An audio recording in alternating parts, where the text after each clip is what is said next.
Alright, welcome to my first Let's Play video of Foundry after the number 2 update. Now, rather than sitting here and watch me go through every single step of the game, from the start to where we are right now, which is about an hour, I'll just come in and periodically show you what's going on. Ooh, there's a little critter there. Hello there, little critter. Alright.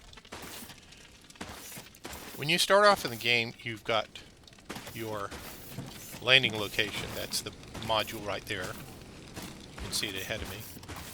And you come down out of it on these stairs. Sorry. And you're tasked with a number of tasks. You can see in the top right. You get these from Carl, who is your advisor, and from C3BB. That's what this guy is. C3BB.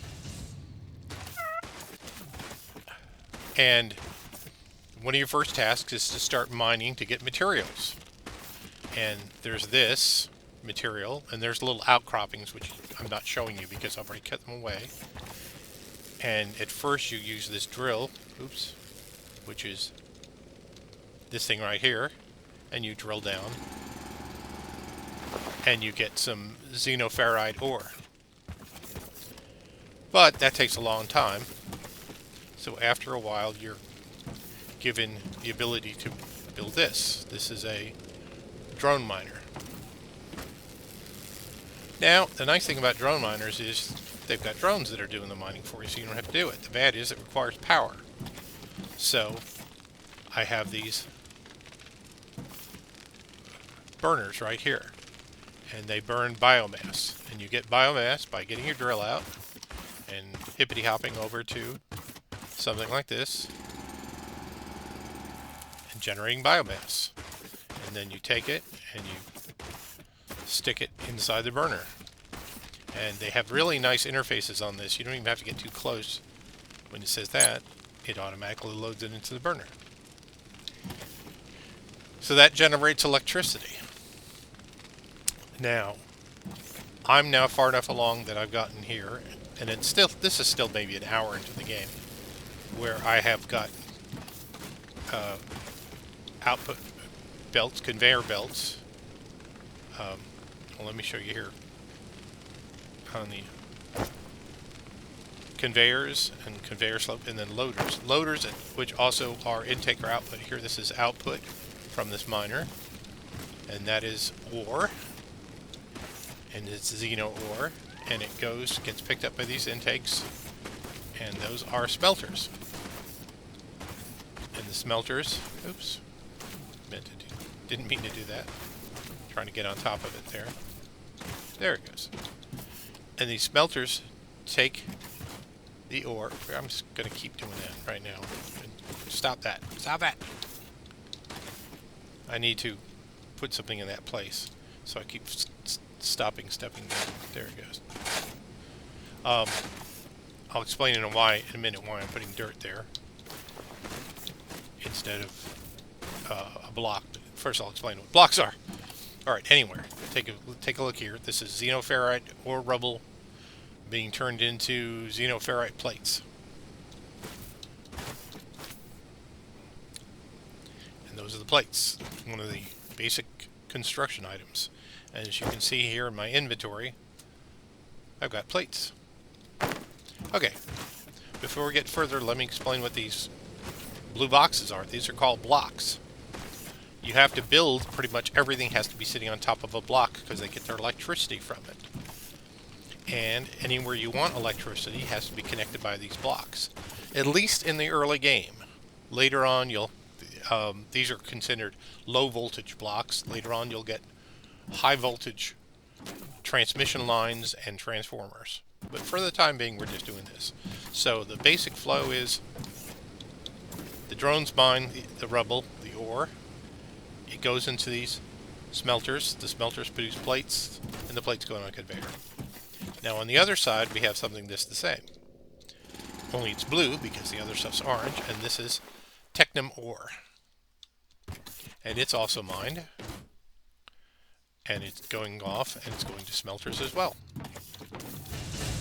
Now, when you first start the game, you do the thing with the drill, and you drop it in these two little, on your landing pod, there's these places where you can insert, it's easier if I show you this one, that rubble, and it takes it, and it cooks it, and it smelts it, and it produces the plates and the rods. And that, by the way, is what these smelters are making, are rods. See, there's the ore, Technum ore, and it's, I swear, gosh, I gotta quit doing that. Alright. See, it's taking Technum ore rubble and making Technum rods. Now, let me explain why I've been putting dirt in places.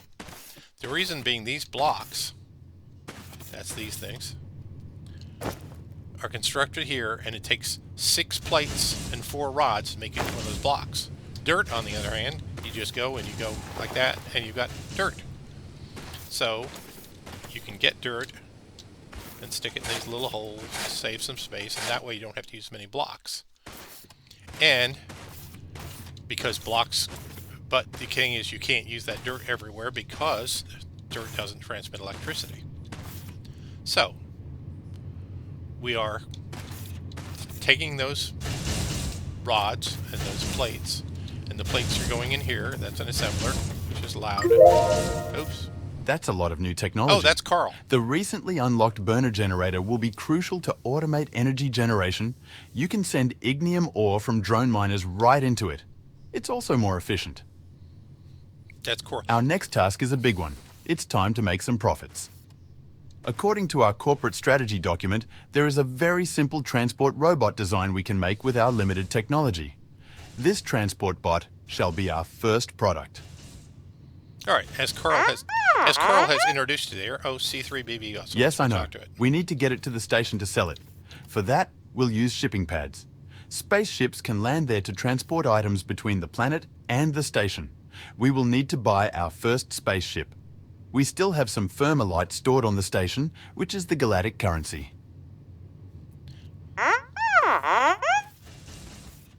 A broken hangar? All right, we'll have to repair it before we can buy a ship. Operator, you know how station upgrades work. Let's go. Okay, so there you go. That's the significant change with Update 2, is now that we have a space station, which is up there. You can see it. It's in pieces. It didn't have a good day. And our job is to assemble it. So that's the thing I didn't show you, as I'm wandering around here showing the assembly. And oh, I didn't finish the last part. So we've got rods here, and this machine is making machinery parts from the plates. Those go in here into this machine, which is making a Science Pack 1 right there. And then that Science Pack 1 goes into the research server, and it's researching researching the tech tree, which looks like this. It's quite a large tech tree. It's color coded. Green is stuff you can research right now, and then the red is stuff that requires stuff to be researched with upgraded science packs. And you can also see here on the left side, as you scroll down, see our initial science packs are this blue color, and then there's red, and then later on there's green, and then there's a whole thing that goes up and up and up and more complicated. And then this stuff down here is the ones you've already researched. So let me just, I got a couple of more things to show you, and then I'm going to end this video so that we don't make it really long. Because what you see here will not look like this after a while, because this is a terribly inefficient layout. But it works at first because what you want to do at first is generate science. Because science allows you to do research, and then you can figure out what needs to be done next. See, like you can see in the task in the upper right, research, transport, bot, assembly, and shipping. So we go here, Science Pack 2, I'm not ready for that. Nope. Well, it tells me how to look for it. There it goes. There's the next one right there. Transport, bot, assembly, and shipping. And I can start researching it. I need 20 science packs, and each one takes 15 seconds to do. And I only have one research machine running right now. So I'll start that research. Okay, so that's mostly what we're doing here. So let me bring you over to C3BB. See the question mark? That means C3BB has something to tell me. Yeah, he's just telling me the same thing that Carl just told me. Danger averted. With the station secured, we can shift our focus back to the factory. Good job. And our next task? You're right. Collecting biomass by hand isn't future-proof. We should use ignium ore and the burner generator so that we can automate our energy production. All right. So we're done with him. So ignium ore is coal, basically. And now that I meant to introduce this a little more elegantly. Let me take this down. Underground, there's the ores. There's the xenoferrite ore. And now over there's the technum ore. And we now have unlocked the ability to get ignium ore, which is out here. And I now have to dig that up. And so I can bring up my map, and we see ignium ore, xenoferrite ore, technum ore. Now, what we will be doing, because I had a preference from this last time I played, is we're going to build a main bus running from the west to the east out this way. I assume you can all see my cursor there. And all this stuff here will eventually just be all disassembled and moved and used to make a long main bus assembly line. So let me just do my little final thing. We'll talk about the space station and then we'll consider it wrapped up for now. Alright, this is the space station interface. This is something also that's new too, with update 2. It used to be you didn't deal with the space station until much later in the game, and you really didn't do much more than send stuff up to it to repair it. But now there's a reason. See, contact space station, and there it is. Now, right now we've got station upgrades, and you can see the various upgrades that can be done. Right on board right now, there's 1,100 construction material. That's sort of a vague material that you prepare that they do construction with, instead of having it specified as a beam or something like that. And you can see that I have one available upgrade right now, which is do basic hangar repair. And you can see it to take 6 minutes, takes 120 of my remaining 1,100. And the power requirements are 10 megawatts. And the ship has only 10 megawatts available power, so the thing that we're going to do after that, I'm sure, is generate more power. But let's hit some more of these buttons. Oh, we can't because none of them are available yet. See, star map, this will be a thing in the game. When we get it, I'll show you the whole brand new galactic map that allows you to sell products and get it back. Finances, and here's storage. This is what we've got stored on board. And you see we've got two things. This is Fermalite. Fermarlite. I always say Fermalite. This is roughly the equivalent of gold. It's a medium of exchange, but you can also make things with it. And you'll be bringing it down onto the planet to construct things. But you'll also be using it to buy things. And then, of course, here's the construction material. I'll show you more about that later on. Alright, so we're back here. I think that's all we need to show you on the station. So, that's it. That's the very start, probably an hour and a half in on Foundry Update 2. There's a lot to the game, and I'll show you here because I'll save the game and get out of this and show you one more feature. Meanwhile, you can just see everybody. And you can see on the map here, I'll just mention this too, because people are going to say, oh, it sort of looks like Satisfactory. Well, yeah. I'm sure there was back many, many decades ago a game that Satisfactory and Foundry and everybody else got the same ideas from. But I'll just show you the map. There's exploration in this map to find resources. Because this is a procedurally generated map, procedurally generated planet, it's always going to look different each time. You can have a seed number and go through it, by the way. So you can see here's water, and the different biomes are different, represent different color. We'll get more into those in a later map. And I'm sorry, in a later episode. But right now, I just want to show you one more feature. We're going to save the game. You can save the cloud. Oops, save the cloud, save the cloud, save. And we're going to go to the main menu, and I'm going to show you one new things about it. We'll start a new game, and I'll show you one of the cool features. This is new in Update 2. You can pick the planet you start on. You have a balanced planet. You can have Paradox Prime. This is full of abundant resources. This is the one I'm using. It's got more of everything.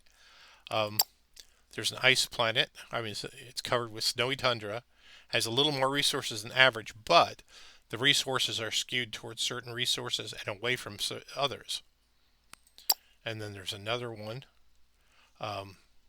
This one has fewer metals, but has olamite as a liquid.